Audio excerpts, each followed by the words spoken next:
let's talk about a government power that feels, well, almost unbelievable. It's a power that pits the rights of a single person against the goals of an entire community or even a nation. This is the story of eminent domain. So let's just get right to the big question on everyone's mind. Can the government legally take your home even if you absolutely refuse to sell? The short answer? Yes.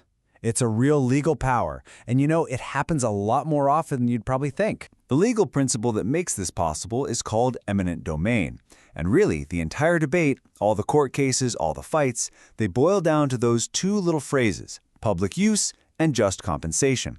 The government can take your land, but it's got to be for a reason that benefits the public, and they have to pay you a fair price. But as we're about to see, what one person calls public and fair, another person calls a raw deal. That's where the battles begin. Okay, so why would the government ever even need to do this? Well, the reasons range from things that are pretty obvious and widely accepted to others that are incredibly controversial. On one hand, you've got your traditional public projects. Stuff most of us agree we need. New highways, schools, parks, power lines. That makes sense. But here's where things get really controversial. Economic development. This is where the government takes private land from one person and gives it to a private company. The argument is that it'll create jobs or boost tax revenue for the city.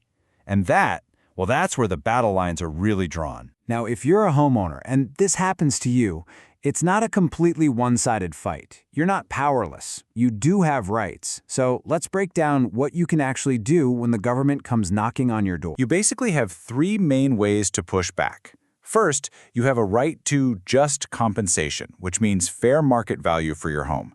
Second, if you think their offer is too low, and frankly, it often is, you can contest it, you can negotiate, and you can even take them to court to get a higher amount.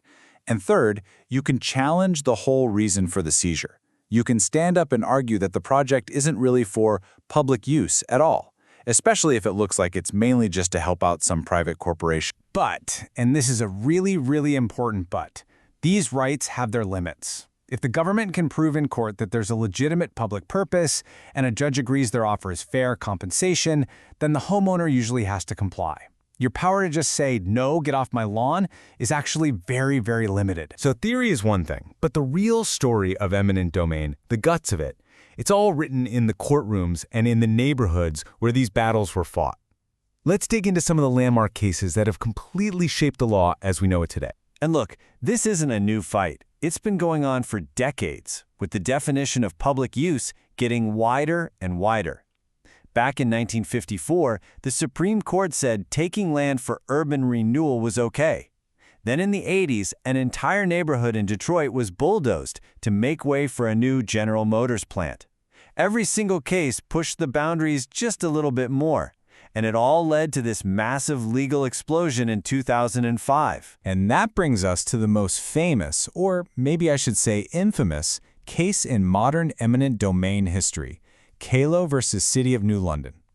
This is the one that blew the whole issue wide open and put it on the front page of every newspaper in the country. So here's the deal with this case. The city of New London, Connecticut, wanted to seize Suzette Kalo's Little Pink House, along with her neighbors' homes, to clear the land for a private development that was meant to support a new Pfizer research facility. Kalo and the others fought back, hard. Their argument was simple.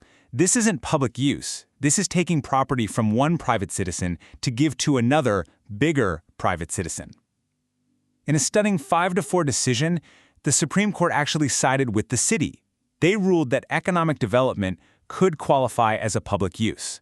The public outcry was just enormous, and it led to dozens of states passing new laws to try and protect homeowners from this very thing. The Kalo case really highlights the legal drama, for sure. But the real impact of eminent domain, the human cost, it goes so much deeper than court rulings.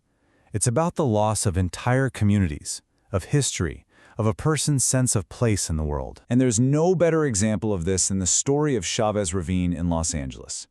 In the 1950s, this was a vibrant, predominantly Mexican-American community. Residents were forced out of their homes, told it was for a new public housing project. But guess what? That housing project was never built. Instead, the land was eventually handed over to the Dodgers for their new stadium. Chavez Ravine has since become this powerful, lasting symbol of how eminent domain can wipe out not just individuals, but an entire culture and a community's history. In all of this, it brings us right to the fundamental tension that's still with us today. It's this constant, difficult balancing act between what some people see as the greater public good and the fundamental right to own your own property. And we just can't forget the profound human impact here. It goes way beyond just losing a house. We're talking about forced relocation. I mean, that disrupts everything. Your life, your kids' schools, your job. Then there's the financial loss. Because, let's be honest, just compensation rarely, if ever, covers the true cost of having to start your life over from scratch. And maybe worst of all, there's the irreversible loss of community, of history, of the social ties that bind us together. Ultimately, every single one of these cases, it just pulls back the curtain on this core conflict, the rights of the individual versus the perceived needs of the public. And it forces us to ask some really tough questions. Where do we draw the line?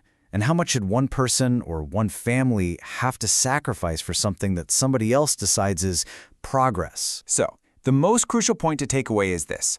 Eminent domain isn't a simple good or bad thing. It's a power that's absolutely essential for a society to build the things we all need. But it's also a power that carries this immense, terrifying potential for abuse and injustice.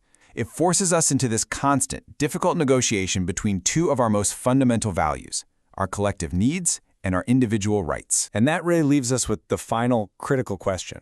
The Supreme Court made its ruling in the Callow case, sure, and states have reacted.